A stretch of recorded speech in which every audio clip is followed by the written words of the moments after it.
Welcome to the Week in Location-Based Marketing, episode number 19. My name is Rob Woodbridge from Untether.tv, and as always, I'm joined by Asif Khan from the Location-Based Marketing Association. Found at the LBMA.com. Go and visit there. Stop what you're doing. Stop listening if you're driving. Continue listening if you're not. Go to the LBMA.com. Great resource. Great. But be safe. Be safe first. Yes. Yeah. Episode number 19. What a week again. You know what? I'm blown away by the stories that we come up with, or you come up with every week, showcasing what's going on in this industry because it is not stopping. It is just rolling. The challenge, though, Asif, I gotta say, we had like a glimmer of hope last week with with some innovative companies. Yeah. I think we're back to the whole Me Too has been, got to do what this guy's doing. Well, yeah, I agree with that, and I think we are getting close though to we talked at the beginning of the year when we were doing predictions back in January that there was gonna be some consolidation coming and some M&A activity, and I think we're in that phase right now of a little bit of testing the waters and companies, some of the bigger guys feeling out some of the smaller guys, and I suspect in the next kind of month and a half we're going to see some of that activity hit. Well, here's hoping. Here's really hoping, because I'd like to see something innovative, something that just blows my mind, something that when you put a story forward and I look at it and you don't know my reaction, or my reaction is going to be yes instead of oh man, right, again. So let's get things rolling. Like one of the companies that I've always been bullish about, especially when it comes to location-based marketing. When I've been very excited about this company getting involved, and I think it's going to have a massive impact, is Twitter. Twitter could be what I would say the largest nervous system for location-based anything, and they just really haven't done anything with it. So yeah, I agree. I think they've been very cautious in terms of exposing the location element to their user base. I mean, it's there. You can when you tweet, you can tweet with your location being promoted out there. And but in terms of opening that up from an advertiser's perspective, it's been really slow coming. And so finally, this week we've seen a couple of announcements, but one in particular, kind of close to home, to kick things off, is McDonald's Canada has signed on to be one of the initial test players in a geo-targeted promoted account, it's called, on Twitter. So this is basically McDonald's Canada, the Canadian account. I think they have thousands of locations, or a couple of thousand locations across Canada. Them actually geo-targeting their tweets and geo-targeting the advertising, the promoted tweets on Twitter. Is that what this is about? Yeah. So basically, up until now, you could do an ad buy on Twitter. If you're a brand or a media buyer or whatever, you could do an ad buy on Twitter in what's called a promoted trend buy. And I've not done it myself, but from talking to some out there, that's on average that's been anywhere from about $100,000 to $200,000 in terms of what it costs you to do one of these buys. But those buys have been global. So when you do a McDonald's ad buy on Twitter, that promoted tweet, so to speak, is available to everybody on Twitter. Yeah. And so it created some challenges. How do you, as McDonald's Canada, only see that ad get displayed to Canadian users, or versus American users versus international, and so finally we're there. So now you can basically do these promoted ad buys. They're geo-targeted down to a country or a city or what have you, or neighborhood even. I think or neighborhood, yeah, which is great. And this is, we're going to see much more of this. Obviously, initial blush, I thought that this is great. Is that when I thought it was when you actually located your tweet inside of McDonald's, something would happen as a result of that. So maybe not a discount, because McDonald's don't do that, but a charitable donation to Ronnie's sick kids or something like that. But it's not that. This is the kind of the opposite. This is a driving people into the stores, into the chains. Yeah. No, this is ad buy just targeted, based on location, which is something that Twitter should have been doing a while ago, in my view. But good to see that they're there now. Yeah. And my understanding with this specific initiative with McDonald's Canada is that the real big test is going to come on May the 11th, which is McHappy Day here for those up in north of the border. And it might be in the U.S. as well. I don't know, but I know that's the date up here in Canada. So watch for that, Canadians. Watch for that geo-targeted tweet from McDonald's, and go buy your Big Mac. You know, it's an interesting. I'm going to touch on that for 1 second. I don't want to go into this too deeply, but they're starting with a campaign that most Canadians, that is all over television, and most Canadians who attend or go to McDonald's or are around any kind of mass media or consuming any mass media already know. Right? So I'm really intrigued by what they anticipate that this is going to have. The benefits of this is going to happen. And what we don't know if there's any special offer or deal or anything that's only going to be available on Twitter. Certainly that wasn't in the announcement. So we'll wait and see. And I always support anyway, so we'll be out there and have my Big Mac that day. But anyhow, my yearly Big Mac, I'll just donate $1 and skip the Big Mac. So that's McDonald's. It's good that a big brand like McDonald's is getting involved in Twitter, and Twitter's doing LocationAware Advertising, which I think, as you said, right. They're the backbone.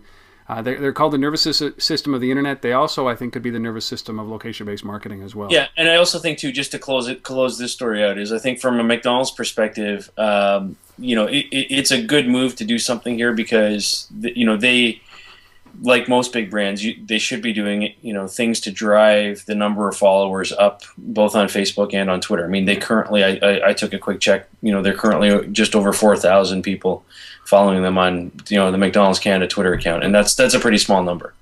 Oh yeah, that's very small, especially for a franchise like that. So yeah. So anyhow, anything like this will help. Especially when Rob Woodbridge has more followers than McDonald's Canada. There you go. It's a sad state. Get following McDonald's. Or follow me, whatever you want to do. There you go. They got to increase their clout score. They're just not paying any attention. Yeah. So anyway. second story around this is, we both have maybe I have a little bit more of an adverse reaction when I think about Groupon and that whole concept around Groupon. But let's talk about Closely and their new offering, Social Select. Yeah. So I think this one's really quite interesting. It is, we talk a lot about the lack of innovation, and I do think that this story has a bit of a spin, a bit of a twist on kind of the whole Groupon, group deals, discounts thing. So the quick story on Closely is this is a company based in Seattle, I believe. It's run by a guy named Perry Evans, who's ex-MapQuest, ex-Local Matters. So again, there's some pedigree here. Been there, done it before, and no reason to think he won't do it again. And the focus of Closely is on all those small businesses that have been losing their shirts on Groupon, and all those companies that we see all the reports saying 50%, don't do a second deal, et cetera, et cetera. So Closely's objective is to try and address that. And what they say is that it's about building a network of referrals and tying that to the social network and Twitter and connecting people, and providing deals that are different for your regulars, as far as your regular customers are concerned, the manager specials, so to speak, and deals that are for the kind of the new customer, like drawing people into the store or whatever the service is that you're offering. So they're trying to address both of those. So from what I gather, what we're talking about here is they have something called a card, right? That walk through this, because when you find the deal you want, you get cards to refer to hand over to your friends, right? That they can then use, and then they can refer 5 more friends, that kind of thing. Yeah, and they can use it within a 24-hour period. Exactly. So the way this works is, again, it's a little bit different. So if you're one of those regulars, and you have that, everybody has their own kind of personal network of friends, and we all know that the best recommendations come from the people you know and love and trust, right? Your friends. And so what Closely is trying to say is look, merchants are going to hand out pre-printed cards, okay, physical cards with QR codes on these cards. And these cards are good for a deal at that particular merchant venue or service for 24 hours. And you, as an individual who received this card, can hand that out to your 5 best friends. Okay? So it creates this little referral network piece. Yeah. It's a physical card. It has a QR component to it. So this isn't like, the location-based app side of things that we've been talking about so much. This is slightly different, okay? And so that's kind of, the one side of it, what they call private deals. And then in addition to that, they've also got a series of tools or widgets that they've created for helping these businesses manage the social network side as well. So they tie that to Facebook and Twitter widgets and what they call creating a curated social graph and linking that all up to, these deals that are for private in terms of, handing out to regulars and their 5 best friends, but also, deals that are for the wider audience of, let's just get new customers in here and convert them. Yeah. It is. It's a play. But really, deal number 2 is as important is more important, especially in this business, as deal number 1. And that staggering statistic from Groupon that says 58% will not use the service again, or 42% or something. So hopefully this is something that addresses that. But I like the idea of handing out cards, and I think there's an expiration on the cards. It's 24 hours, so you give it to a friend and they can activate, and they have to buy within 24 hours. Yeah, and I think the nice thing about this too is I was reading in the article I was reading earlier about, I was quoting Perry Evans. He was commenting, I don't know where his numbers are coming from, but he was commenting on kind of the Groupon phenomena and how that's gone, but how limited it is in terms of the types of businesses that have been using it. So he says here, I just pulled it up here, he says, the mass market appeal of the daily deal is underperforming outside of maybe 10 to 15 core categories. 10 to 15. I'd like him to name those. I think there's 2. But what he's alluding to is there's all these other types of businesses and services that aren't taking advantage of the daily deal or the Groupon solution. And part of that is the risk element. Part of that is it doesn't work well with kind of the traditional location type of app, but it does work well in the scenario of handing out a card and letting people who are regulars distribute it. And so he talks about businesses like pet services and other kinds of things like that, like the dog grooming places and these types of things. So you've got Groupon handling the pedicure and massage, and then literally social select handling the pet grooming and pet massage. And then you're gonna... Yeah, well, but he also talks about like home services and automotive services and things like even restaurants, right? I think restaurants is a great thing. All of these things that are word of mouth and people. I mean, how many people ask you? How many people ask anybody about, do you have a dentist? Do you have, who? Exactly. Where do you get do you have a mechanic that you trust? So I think that's great from a social standpoint. And, the name says it all, Social Select. It's perfect. It's like Closely's Social Select. It's like, it's like a friendly hug. I love it. So a little bit of innovation. Now, how about this? You take an old school blue envelope service called Valpak. Right, everybody gets these in the mail. Yeah. Some people it's great. Coupons are are a wonderful thing. So you got the old school blue envelope Valpak service, and then what do? You throw it into some augmented reality, and you combine the two and you mush it up, and you got what? And that's what Valpak and Junio have somewhat done. They've taken Valpak and put it into Junio as part of their app, and now you can walk down the street and bump into lampposts as you're trying to find deals. Right? Something like that, yeah. So let me try and walk through this one a little bit. Yes. So this is an iPhone and Android app, the Junio app. And Valpak, we all know it, been around for eons. It's actually... just to put in context, Valpak is owned by the Cox Target Media group, so it's part of a multi-billion-dollar empire. But yeah, we've all been receiving those little blue envelopes with coupons in them for forever, and my mother still clips them and shows up at the grocery store with her dollar off Tide and all that kind of stuff. So there's still value there, and I think a lot of people, especially in tight economic times are still looking in clipping coupons. So there's no question about that. One stat I read in prepping for this said that Valpak sends 40 million mailers annually to U.S. homes. So that's still a pretty big number. 40 million mailers. That's incredible. Yeah. So it's a big number. But what does this app do? So basically, it's a location-based augmented reality app. You walk around and you hold up your phone like every other augmented reality solution. It uses the camera, and it basically says, "Hey, you locked in on a deal."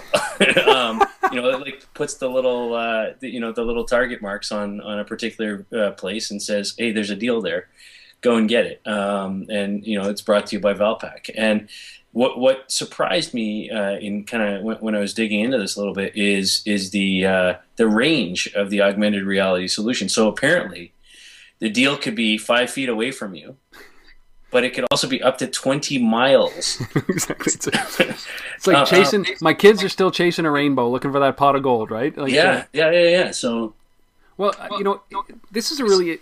I don't even know where to begin with this. I don't know if we even want to have a further discussion on this, because I'm really not sure how this works. So I've done some for a book that I've begun writing. I've done some history checking on the origin of the coupon. And the coupon, what Valpak's business is beautiful. They drop incentive into your mailbox, right? So you're at home, you're on the couch. Somebody put a Valpak blue envelope in your mailbox. You pull it out, and it's like you're leafing through, and it incents you to go. Something might, like right. You know what? Or you put it away for the next time you're in the grocery store, or at the tire store, or wherever you're going. Sure. But whatever it is, it's to get you off the couch and out the door. And these things were invented in the late 1800s. Coca-Cola was a company that really popularized it, but they really didn't take off until the recession or the depression in the 30s, and that's really when coupons took off. And I think they've done something like. They've shaved off something like $4 trillion off the GDP, in discounts, that kind of stuff, since their inception. It's a big business. And obviously during the last recession, this has had a massive impact. People are looking for ways to cut their costs and spending. And coupons have come back. And I think that's what's influencing what's going on here in the location-based industry. So take the history of the coupon and then throw in something like augmented reality. Like you're walking down the street looking for deals. Doesn't seem plausible. Right? It's not like hey, you know what? Walking down the street, I'm looking through my phone. What am I going to do here today? Oh, I'm going to pull up my phone, put it in front of me, and look, I can get a discount on tires. Yeah, I agree with you. I don't think the the logistics in terms of how this thing flows, makes sense for the average consumer. I see the value of coupons. I mean, coupons, are extremely valuable, and it's a huge business, and it will be, probably for a very, very long time. I just don't see the marriage here of augmented reality in terms of finding, $1 off Tide. Like that's not, and it's not. And here's the other thing too: is when you dig into this app, it doesn't actually deliver the coupon to you in the app. It basically then presents you the offer of the coupon, and then when you click on it, it takes you to a mobile website. Yeah, a Valpak mobile website. Yeah. So and they say there's no printing. You just show that coupon. Yeah, yeah. So anyhow, I mean, I guess good on them for trying. I just don't see it working. And by the way, that's no fault of the Genio app. The Genio guys have been doing all kinds of great projects with other companies where augmented reality is extremely relevant. They did some stuff with the Washington Redskins, in-stadium stuff, where you can see a whole tour of the facility on augmented reality and all kinds of things. There's lots of really good applications, and Genio's done really well at building a solid app around that. And it's just this one partnership between Valpak and them. I don't get it. But anyhow. I don't either, and good luck on them. And I think this is a perfect example of where a company like Valpak should go outside of their comfort zone and go outside and talk to somebody about actually how this could work in their benefit, because the old paradigm, what they're talking about, Valpak should go talk to the Beanstalk guys, Beanstalk loyalty guys we were talking about, a couple weeks ago. I mean, that's perfect for them. In-store coupon redemption, tied back to Facebook and Twitter. Yeah, it covers it off.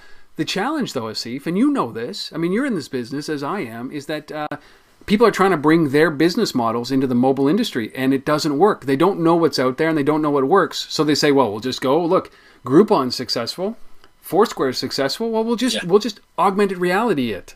Yeah. So good on you. Yeah, Janai, no sweat for those guys are doing great things. Valpak, start using the old noggin. Start using the old noggin. Yeah. Valpak.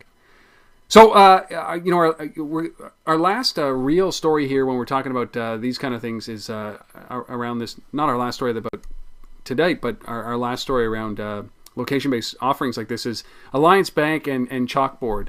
This was a little bit perplexing to me as well. So why don't you go over it a little bit and talk about what Alliance is doing? Chalkboard, great technology. Alliance Bank, maybe not using it effectively. Yeah, well, let's put it this way. I'm not going to judge yet whether it's effective on this particular one. It's a bank. These guys are in Malaysia. They're coming out and saying they're the first bank to basically have local service, local offers and deals from a banking perspective, on a mobile platform. And I don't know. I'm not a banker. I can't argue with that. I mean, there's lots of banks out there with mobile apps. I haven't seen any yet that are doing lots of location things. And when they talk about location here, they're not saying, just find an ATM, or find a branch. What they're talking about is, yes, it does all of that. This Chalkboard app that Alliance has partnered up with. And again, this is in Malaysia we're talking about. Yeah. But it also does a few other things. So it's kind of a combination of ATM and branch finder. Yep. With a Foursquare Amex local merchant deals piece, all mashed up. But it's the merchants of Alliance Bank only. Yes, yeah, right, they have 500 merchants, right, or so. Yeah. So they say that, I mean, in their 90 locations in Malaysia, you'll be able to have access, or you'll be pushed advertisements or notifications or location-aware information. So, it's basically merchant deals, and same as any other location-based deal service. The difference is that these are Alliance Bank merchants, and there might be some preferential, fee structure potentially, I would guess, from a banking perspective, or lower interest on the credit card, or I don't know where they're going with this, but it's it's again, so it's ATM and branch finder married up with merchant specific deals within their network. The other part of this is Chalkboard, who's a separate business and has a mobile app and a mobile ad network, has about 11 or 1,200 businesses on their ad network. Yeah. And so there is a cross pollination that is agreed to in this arrangement that Alliance Bank ads are going to run inside of the Chalkboard ad network, and Chalkboard ad network's merchants will also have access to these deals. So it does broaden, I guess, the size of the merchant network. It's so funny. What they don't do is they don't talk about the number of users, right? So, I mean, they're building a closed network here. This is one of those things that again, it might be on paper a decent idea, but go out and participate in the real world. It would be easier just to leverage somebody else's technology who already has this app installed, their app installed on say 7.5 or 8 million phones already, or one of the largest social networks in the world there, where 300 million people access it from their mobile device, instead of going to try to build this insular app that people have to download and yeah. I hear you, Rob, but actually, this is the one part where I actually disagree with that. So I think if you're Amex or your Visa or your MasterCard or one of those guys, yes, absolutely, I think you should be partnering with Foursquare or Goala or one of the guys that have fairly good traction. I think if you're a bank, I think the current thinking within the bank, if you're directly a bank, you're not a credit card provider. I think your first thought is your own mobile app, and most of them have mobile apps today, have had for a while, and I think that your first thought is A, from a brand perspective, B, from a security perspective with your customer. Yes, and those things are really, really important, and supersede any kind of let me go and partner up with somebody else. So I'm always on the mobile website first before I'm on an app site, except for when you're a bank. Yeah, for some reason, right? Like they can both be secure as they need to be. But I'm with you. Banks, I use the apps. I don't use the mobile website. Right, and so if you already have that app environment, then I think it makes sense to continue with it and extend it further with location-based services. It's yeah. And if you can extend it with a third party partnership with a Foursquare or somebody else, then obviously do that. And if you can't, then partner up with a chalkboard and see what happens. Anyways, that's I find, I mean, yeah, you're right. I use my banking app, but more so I use it online, through the web browser, the standard web browser on my desktop. Sure. The one thing that that I would look at this is companies like Blippy or something like that, where they track your credit card charges. You could tailor it a little bit better, leveraging those guys than you could your own stuff. But as a merchant, if I'm not getting the traction that I think I deserve, you're setting yourself up for disappointment. You have to, if you're going to sell it as a feature of an application where you're going to give merchant benefit.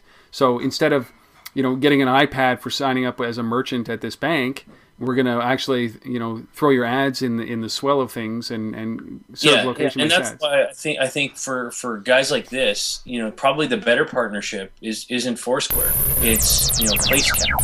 PlaceCast would be fine, yeah. Or something like that. But again, that's gonna that requires relationships with the Malaysian carriers and so on and so forth. So anyways, let's not go there. No. So that's Alliance Bank out of Malaysia and Chalkboard. Let's just say good on Alliance and Chalkboard for trying something. I do. I like it. I mean, I maybe I don't like the idea. I like the fact that a bank is trying something unique and different to show some value to their customers. Yeah. Speaking of value, how's your Beamer doing? You own a Beamer? I don't. No, I'm a Mercedes guy. You're a Mercedes guy. Yeah. Well, I'm a practical guy. I have a Mazda. But BMW, I kind of like this. But it reminds me of the kind of the bubble years where everybody was getting into this in this investing space. But BMW just launched a $100 million location investment fund based out of New York City. That's right. Yeah. So it's called the BMW iVentures, $100 million based in Lower Manhattan. This is not the first fund from a automotive company. GM back in July last year announced a $100 million fund as well. Funny? But what's unique about this one is BMW has basically come out and said, look, this is a location-based fund. We're funding location-based apps, but we're not limiting our investments to things that can only work in our cars. It's not only a telematics fund. It's anything to do with location. So it could be city walking guides and tourism things. Biking apps. It could be, as long as there's a location element to it, they're willing to consider it. Yep. So I think that's kind of cool. And they've already done one deal. It's called a company called My City Way, a $5 million investment.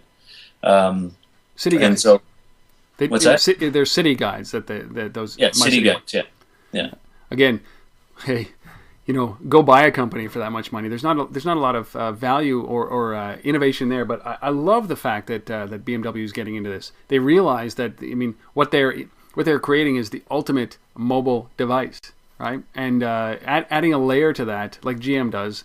I think they're all trying to catch up with Ford right now because of Ford Sync and what they've done and done so well. But it's GM that does OnStar, right? Yes. Yeah. So you can see why BMW needs to do this. But when you think about the opportunities there, $100 million, Apple did a $100 million venture fund for apps. RIM did a $150 million venture fund for apps. GM did $100 million, and BMW's done $100 million. Like, that's a lot of money floating around for applications to be, maybe not targeted specifically on location, but that's great. And so this is a fund that's active right now. Yeah, it's active now. I'm hoping to get in touch with these guys a little bit to figure out kind of, in some more detail, kind of what the parameters are of what they're looking for, and maybe we can talk about that again, in a few weeks. But yeah, I'll try and reach out to them this week and get a little more on it. That's great. I love the fact that it's not just limited to cars. It's anything that's location specific, and I think that it's an interesting time that we're in, where car companies are really seeing the value of the location based services and location based applications. Good on them. So the fund, there's a name. The fund is called iVentures. iVentures, yeah. BMW iVentures, yeah. Yeah, just do a search on that and you'll find it everywhere. And I think that this is really interesting to me, anyways. And if you're an entrepreneur out there, I would start looking at this very seriously. Lower Manhattan, Silicon Alley, the hub of activity in the location world right now, I think is and mobile world is in New York, anyways. So Beamer launching the $100 million location investment fund. It brings us to a really great story. We've talked about Simplegeo a number of times, but they just launched their Simplegeo storage, which is not it's not a free service. But talk about this.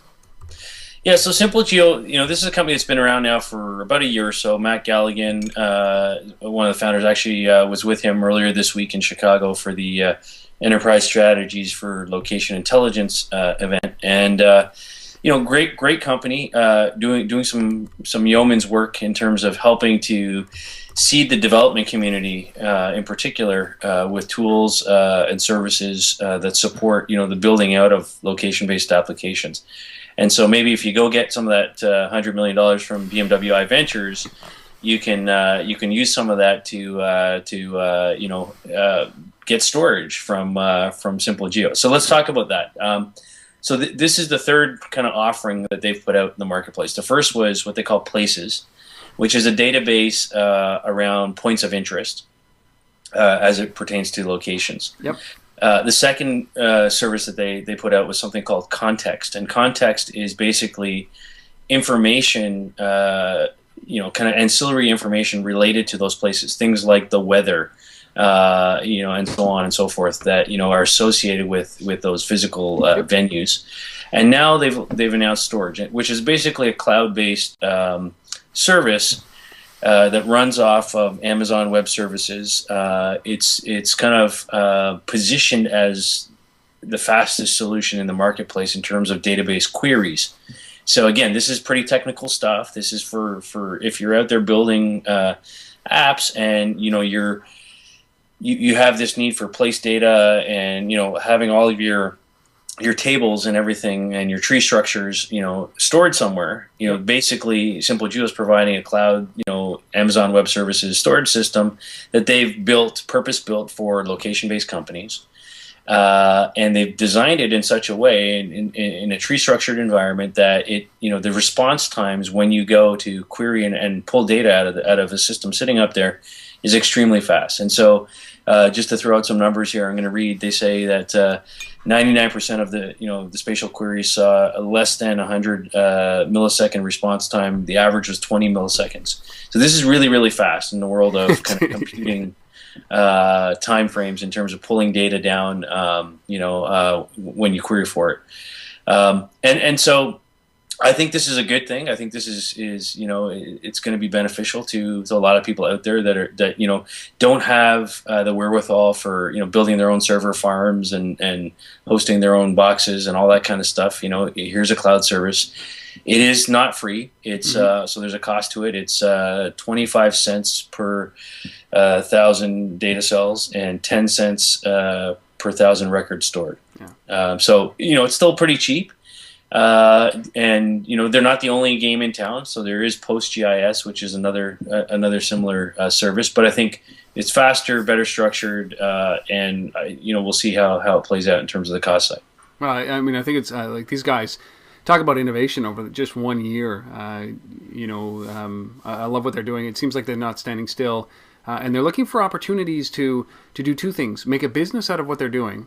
And support the community at the same time. So I like that balance. And so I think you're more apt, maybe at least I am, to support the guy who's giving away the data, in any way that I can in order for me to be able to continue down that service with their. Kind of like Mozilla. Yeah, exactly. Yeah, or the other 19 different free browsers, right? But yeah, you're right. I mean, it's advancing the technology in a way that allows you to ramp very quickly. I think what Simplegeo is doing is is normalizing everything, getting everything. We did an episode a while ago, and I labeled it, location as dial tone, and all simple, and it was because of Simplegeo's announcement about their places database, and all Simplegeo is doing is saying, okay, listen, forget about the locations, forget about the context that it's in, forget about the storing it all and setting it all up. Just go and innovate, right? They're basically saying the same thing we are, right? Everybody get past all that stuff, go innovate. And they're enabling you to do that. So good on them. Simplegeo.com, big fan. I think they've been in every show. Yeah, great company. And that brings us to the end of the stories today. Busy week. It is. But let's talk about... What's that? No, I would say it's always a busy week, though. Yeah, I know, and I think that it's just going to ramp. I think, as we say this all the time, I think these stories are just the precursor. I think our last quarter of this year is just going to be, and this company was bought, and this company was sold, and this company was bought, and this company was sold. So we'll take this kind of news because it means that it's expansion, right, and not contraction. Let's talk about our tool of the week. Yeah, so the tool of the week, is one that it's been around for a while. It's nothing new to say about it, but it's a great, solid application called Gate Guru, iPhone app. It's basically providing you real-time location information and services, primarily targeted around airports. And so these are the gates that they're referring to. And so, you're in an airport, you're looking for a map of that airport, you're looking to find, where the bathrooms are, where the stores are, all of that information is brought to you via Gate Guru.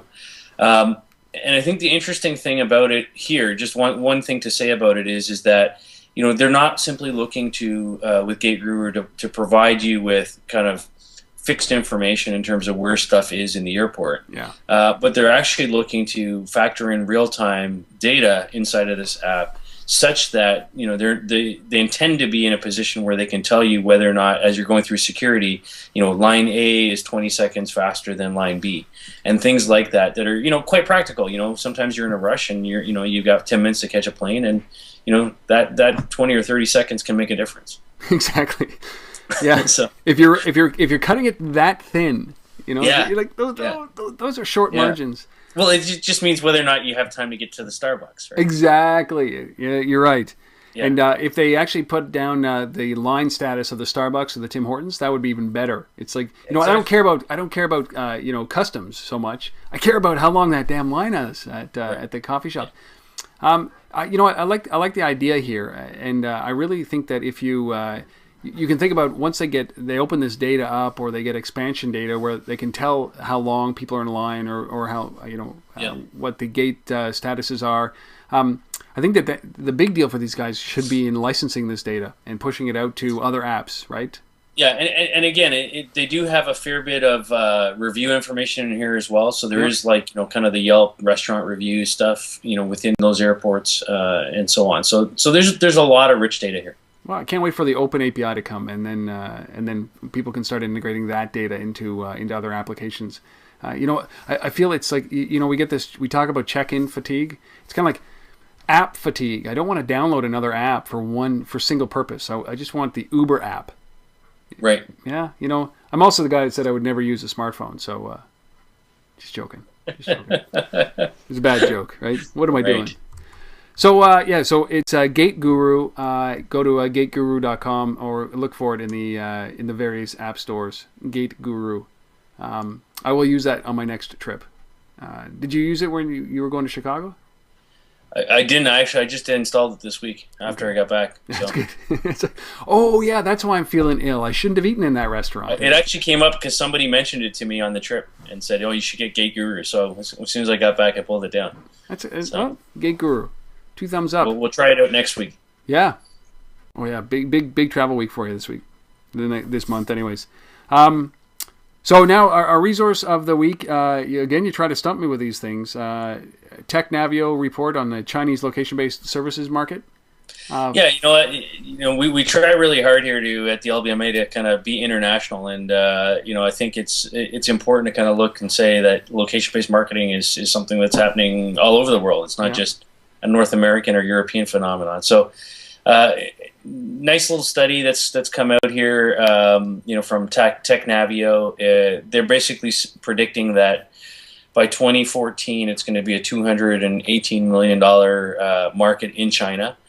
I don't want to say. Does that seem low? What's that? Does that seem low for a country the size of China? It does seem really low. That kind of jumped out at me going, is that a million or billion? Or trillion? Yeah. Yes. Yeah. Anyhow, $218 million is what they're saying. And, I never know how to treat information coming out of Chinese, not to be, not to be biased or anything, but I actually learned, one of the things I learned this week at the GIS Location Intelligence event in Chicago I was at is one of the speakers was a guy who runs research for Tesco stores in China. Mm-hmm. So he's based in Shanghai, and he got up there and he was talking about how they use location-based information and geo data to basically determine and marry that up with demographic profiles and so on to determine where they're going to open their stores in China, like where store planning and so on and so forth. And he said, which I had no idea. I'd never worked in China, especially in the location space. And he said that, you have to be really careful with the data because you either have to use purely Chinese data, geodata, or you have to account for what he calls the wobble. And the wobble is that when is that a technical term? When you compare a map generated by a Chinese company against, say, a Google map or a North American map of the same area, you'll see it's off by about 20% in terms of the actual where the roads are and where the things are. Because there's a government mandated wobble, he calls it, of of the positioning of the actual streets and everything. So to that end, maybe the 218 million is 20% affected. I don't know.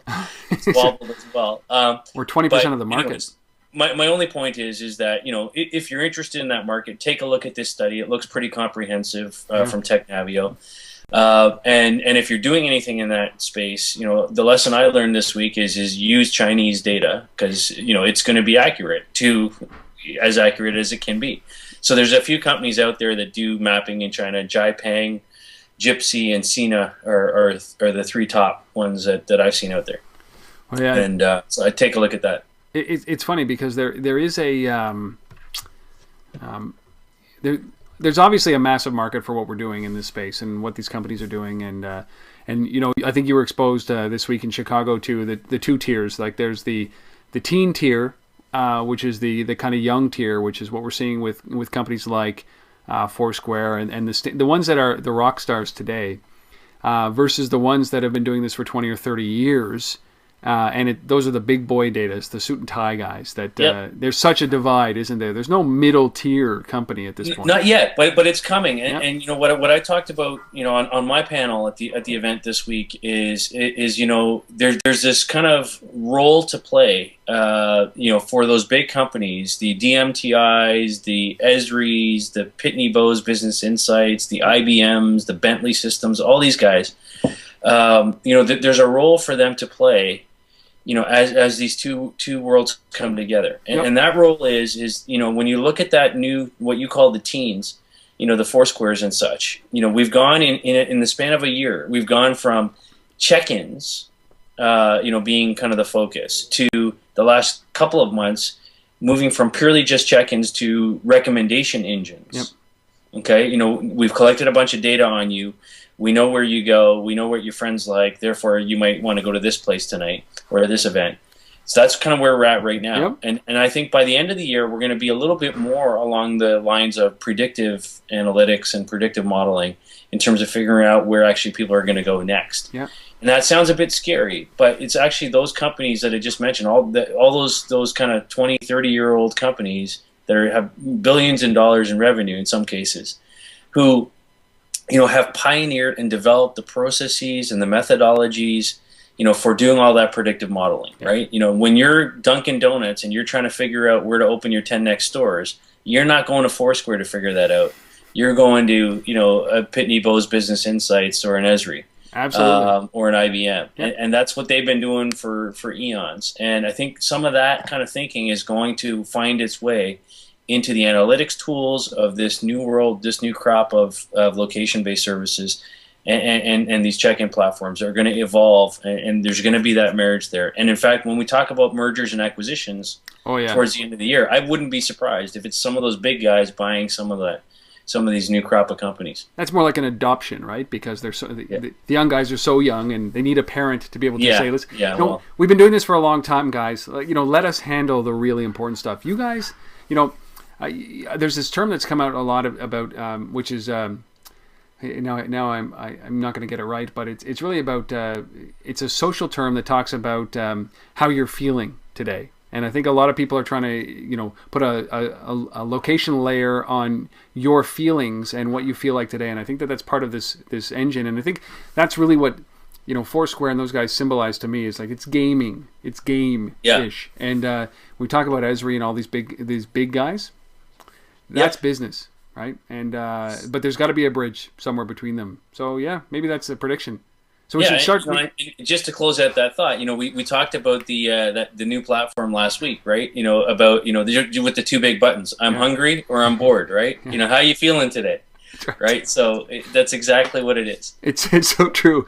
I'm hungry and I'm bored, and I'm sure that Esri and the big guys are looking at it, it's like, yeah, it's time for us to come in and parent and shepherd this industry along again, and I think that's good. Some of these guys could use that guidance. Some of these guys could use that data. And some of these guys, the young guys, can use the methodology. So I can't wait until the big guys come down a little bit and the little guys come up a little bit, and they meet somewhere along the way, and they start to integrate themselves closely. Feet on the street versus versus ivory tower. I think it's good. So that's all. I don't think I have another story unless you have one. No, I'm good to go. Well, that was episode number 19. Again, if you come up with any comments or suggestions or any companies that you want us to feature, if you're a company that's listening to this and say, hi, I could be, some resource of the week, then let us know. Send me an email, send Asif an email, wherever you find this, send up a comment. Really appreciate some of the comments that we've had through the untether.tv comment system. It's been great. I really appreciate the feedback that we've received as well from email. You can just send email to untether@gmail.com, or you can probably send email to info@the-LBMA if you've got some comments or suggestions or critiques, unless it means replacing one of us, because we're here. This is our show, and you can't take it away from us. But we really appreciate you guys sitting around and listening to this or watching this wherever you are. Thank you so much. It really means a lot to both of us, and you're the reason that we're doing this. 19 episodes in. We'll see you next week for episode number 20. Asif? Absolutely. Thanks. Have a great week. Cheers.